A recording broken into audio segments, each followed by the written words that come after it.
श्री सरस्वती मैया की जय, श्री कृष्णचंद्र भगवान की जय। आज हम चर्चा करेंगे घट स्थापना पर। घट स्थापना कब होगी? संवत 2081 शक 1946 तदनुसार सन 2024 की जो हमारी बसंत नवरात्रि प्रारंभ होगी वो चैत्र शुक्ल पक्ष प्रतिपदा मंगलवार दिनांक 9 अप्रैल 2024 को। देखिए, घट स्थापना में चित्रा नक्षत्र और वेधृति योग वर्जित हैं। वेधृति योग में भी घट स्थापना नहीं होती, चित्रा में भी नहीं होती है। तो देखिए, विधान क्या कहता है कि घट स्थापना कभी भी चौथा लग्न अर्थात हमेशा यहाँ पर मीन लग्न रहेगा तो मिथुन लग्न तक, उदय लग्न चैत्र शुक्ल प्रतिपदा को हमेशा ही क्या कौन सा रहेगा? वो रहेगा आपका मीन। अब मीन लग्न उदय लग्न रहेगा तो चौथा लग्न पड़ेगा मिथुन। अधिकतम मिथुन लग्न तक घट स्थापना कर सकते हैं, या यूं कहिए कि मध्याह्न तक। मध्याह्न में हमारा अभिजीत आता है, बस अभिजीत के बाद घट स्थापना नहीं होती है। तो प्रथमतया तो चित्रा और वेधृति संपूर्ण को त्याग दे। यदि उनको किसी भी प्रकार से त्यागना संभव नहीं हो तो उनके चौथे चरण को ले ले, और यदि फिर भी अगर कोई समस्या उत्पन्न होती हो तो उनका पहला चरण त्याग दे। सब कुछ स्थितियों के निर्मित होने के बाद भी अभिजीत जो मध्याह्न में आता है उसके बाद घट स्थापना नहीं की जा सकती। चाहे वेधृति में करना पड़े, चित्रा में करना पड़े, परंतु उसके बाद घट स्थापना कदापि न करें। अब आप कहेंगे कि हम तो माँ भगवती की आराधना कर रहे हैं, उसमें कोई समय देखने की आवश्यकता नहीं है। बिल्कुल नहीं है, आपका तर्क बिल्कुल संगत है। परंतु आराधना दो प्रकार की होती है, एक तो सकाम प्रयोग, एक निष्काम प्रयोग। निष्काम प्रयोग बिना संकल्प के अगर आप भक्ति कर रहे हैं तो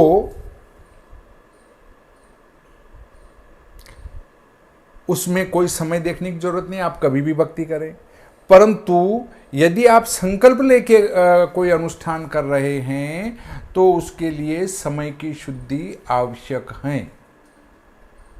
सकाम प्रयोग में अगर आप संकल्प ले रहे हैं तो संकल्प में बोलेंगे धन धान्य वृद्ध्यर्थ, पुत्र पौत्र वृद्ध्यर्थ, चारों पुरुषार्थों की प्राप्ति के लिए, अर्थात चारों पुरुषार्थ जो हमारे कहे गए हैं शास्त्रों में उनकी प्राप्ति की यदि आपकी कामना है तो संकल्प लेंगे तो वो बोला ही जाएगा। अगर आप बिना संकल्प के कोई काम कर रहे हैं अर्थात जिसमें आपकी कोई कामना नहीं है और संकल्प भी ले रहे हैं और ये ले रहे हैं कि देवी के प्रीत्यर्थ, देवी की प्रसन्नता के लिए मैं जप कर रहा हूं, बस निष्काम प्रयोजन के लिए कोई भी वो नहीं है। परंतु जब आप किसी कामना को लेकर कर रहे हैं, संकल्प में कामना को बोल रहे हैं कि घर में सुख शांति रहे, पुत्र पौत्र की वृद्धि हो, धन धान्य की वृद्धि हो, चारों पुरुषार्थों की प्राप्ति हो, इस प्रकार का संकल्प लेके कोई कार्य कर रहे हैं तो फिर आपको मुहूर्त अवश्य देखना पड़ेगा। और मुहूर्त देखना है तो इस वर्ष चूंकि वेधृति योग मध्याह्न के पश्चात तक हैं, 20 घटी हैं, 20 घटी के घंटे बनाएंगे तो 20 दूना 40, 5 8 40, 8 और 6 14, लगभग दिन में 2:18 20 मिनट तक ये वेधृति योग रहेगा। वेधृति योग रहेगा तो फिर हम इसमें घट स्थापना नहीं कर सकते तो फिर अभिजीत वेला लेनी पड़ेगी। अर्थात आपको सूर्योदय से लगाकर और अभिजीत के बीच में घट स्थापना नहीं कर सकते।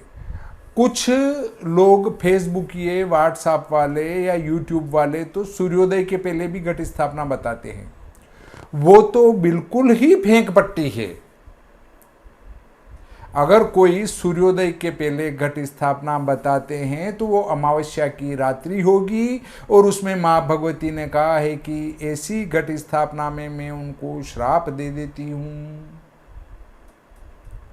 तो हमें सूर्योदय के पहले तो घट स्थापना करना नहीं है, और इधर आपको अभिजीत के पहले घट स्थापना करना नहीं है।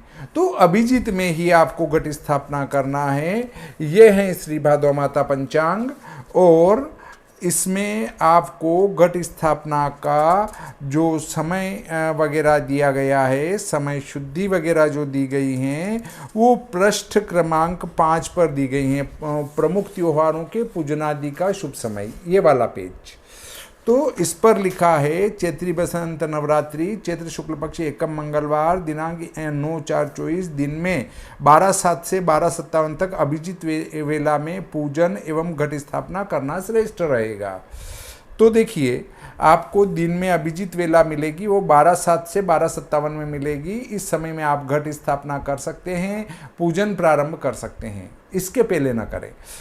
तो देखिए, अब क्या बात आती है कि ये जो समय है, ये नीमच, मंदसौर, रतलाम, धार, झाबुआ, बांसवाड़ा, प्रतापगढ़, सलूम्बर, उदयपुर, इधर हमारा राजसमंद ले सकते हैं, इधर भीलवाड़ा, कोटा, बूंदी, चित्तौड़गढ़, झालावाड़, झालरापाटन और ये आगर, मालवा आगर, ये वाले क्षेत्र में ये समय पूर्णतया लागू होगा।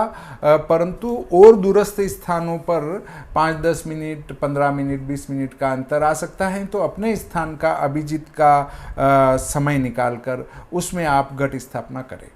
इस प्रकार आज का ये प्रकरण यहीं समाप्त करते हैं। श्री सरस्वती मैया की जय, श्री कृष्णचंद्र भगवान की जय, अम्बे मैया की जय।